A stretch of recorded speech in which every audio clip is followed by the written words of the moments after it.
The pleasure of the Honorable Ontiveros. Salamat, Abi, Mr. President. I wish to second the motion of the Minority Leader through a manifestation. All the motions of the Minority Floor Leader? That is correct, Mr. President. Duly noted. May I deliver my manifestation seconding the motion of the Minority Leader, Mr. The lady may President? proceed. Salamat, Abi, Mr. President. I second the motion of the good Minority Leader. Forthwith, and with no further delay, the Senate President must be placed under oath as presiding officer. He must then administer the oath to the members of the Senate as judges of the impeachment court. And most importantly, the articles of impeachment, which have long languished in limbo, must forthwith be presented to the body. First of all, the Constitution establishes with clarity the mandatory nature of impeachment, and this textual interpretation is supported by the framers. Article 11 on accountability of public officers, Section 3, subsection 4, states in no uncertain terms that once, quote, the verified complaint or resolution of impeachment is filed by at least one-third of all the members of the House, the same shall constitute the articles of impeachment, and trial by the Senate shall forthwith proceed, close quote. Hindi po mahirap intindihin ang utos. Sa sino mang tapat ang intensyong sundin ito. Ang paglilitis ay dapat agarang simulan, nang walang pag-iwas o iba pang pagpapaliban. In fact, retired Justice Adolfo Azcuna, who wrote the procedural section that included the word forthwith, said that it meant, and I quote, immediately and without unreasonable delay, or in the national language official version, agad-agad, close quote. Sa kasong Chavez versus Judicial and Bar Council, GR number 202242, na dinesisyonan noong July 17, 2012, ipinaliwanag ng Korte Suprema na sa pag-interpreta ng saligang batas, dapat gamitin ang karaniwang kahulugan. Quote, it is a well-settled principle of constitutional construction that the language employed in the Constitution must be given their ordinary meaning. Close quote. Simple lang po ang dahilan. Quote, the Constitution is not merely or not primarily a lawyer's document, but essentially that of the people, in whose consciousness it should ever be present as an important condition for the rule of law to prevail. Wala pong pagdududa. The impeachment trial must begin immediately, agad-agad, walang pag-iimbot. Yan rin ang paninindigan ng mga mismong naging bahagi ng pagbuo ng ating konstitusyon, kasama sina Attorney Rene Sarmiento, Chairperson Christian Monsod, at ang nabanggit kong si retired Supreme Court Justice Azcuna. Kahit ang mga propesor at praktikante ng batas, sang-ayon na dapat simulan ang paglilitis sa lalong madaling panahon. Kasama dito ay mula sa Philippine Bar Association, University of the Philippines College of Law, Ateneo Schools and Colleges of Law, De La Salle University Tanyada Jokno School of Law, San Beda University Graduate School of Law, Philippine Law School, University of Santo Tomas, Lyceum of the Philippines College of Law, Adamson University College of Law, Colegio de San Juan de Letran, at Union of People's Lawyers Mindanao. I will submit these statements to the Secretariat and ask that they be made part of the official records of the Senate as annexes to this manifestation, seconding the motion of the Minority Leader. Moreover, a textual reading of the provisions on impeachment vis-a-vis the other provisions involving the legislature actually supports the contention that the impeachment proceeding is not bound by the legislative calendar. Ayon sa saligang batas, quote, the Commission on Appointments shall meet only while the Congress is in session at the call of its chairman or a majority of all its members to discharge such powers and functions as are herein conferred upon it, close quote. There is no such qualifier to be found in the provisions on impeachment. Secondly, beyond the textual clarity of the Constitution, the law should be interpreted to give life to its spirit. Ratio legis est anima. I am here before you to also appeal to the deeper purpose of the law. And the spirit of the impeachment power is unmistakable. It is accountability.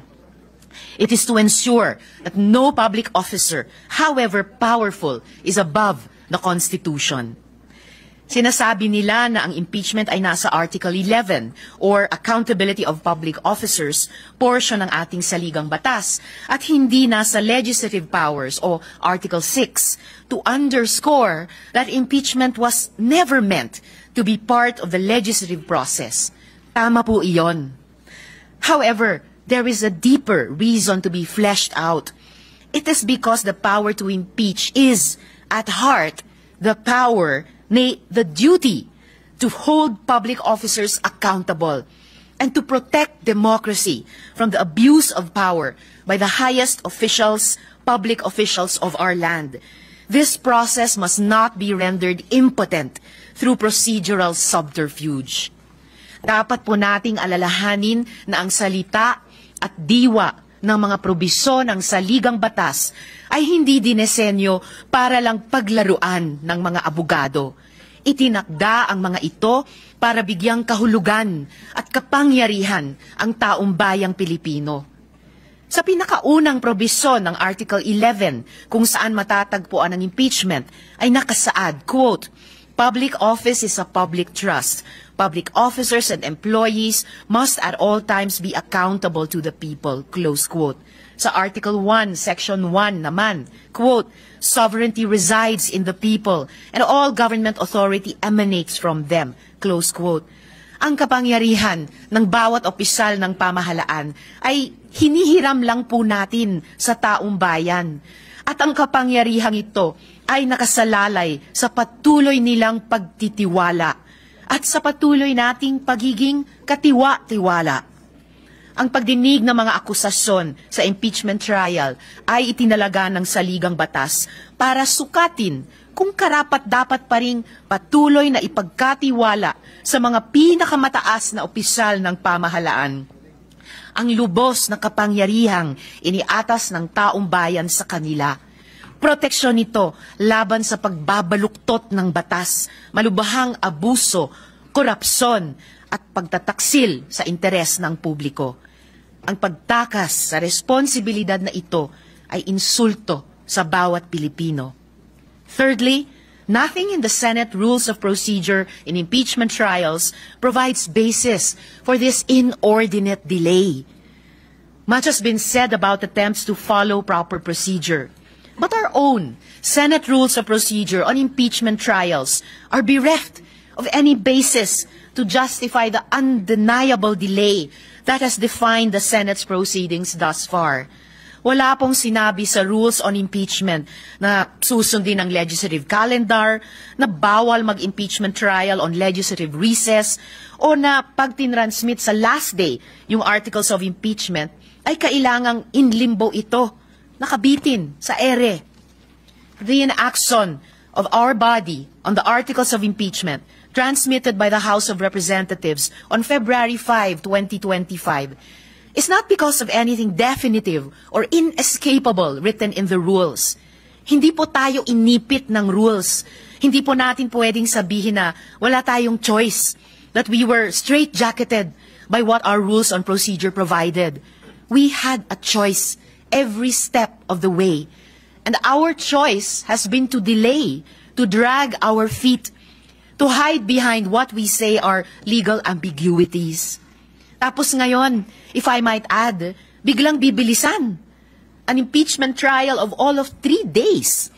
We've dragged our feet for several months, and then suddenly we tell the Filipino public that we are able to sift through the evidence and exact accountability from the second highest official in our land within a period of 3 days. What insanity is this? Lastly, I wish to address the point made by the good Senate President, who stated that the Senate cannot be dictated upon and that the Senate plenary is supreme. Respectfully, while the Senate is granted the power and duty to try and decide impeachment cases, its authority is not unbounded. If it acts in violation of the Constitution itself, it can and should be corrected. Wala po sa rules na ang pagsisimula ng paglilitis at pag-convene ng impeachment court ay kailangan pang pagbotohan at aprubahan ng mayorya. Anyone who objects to commencing the impeachment trial is objecting to the Constitution itself. In the case of Francisco Jr. versus House of Representatives, GR number 160261, promulgated on November 10, 2003, the Supreme Court ruled, quote, "It is basic that all rules must not contravene the Constitution, which is the fundamental law. If, as alleged, Congress had absolute rule-making power, then it would by necessary implication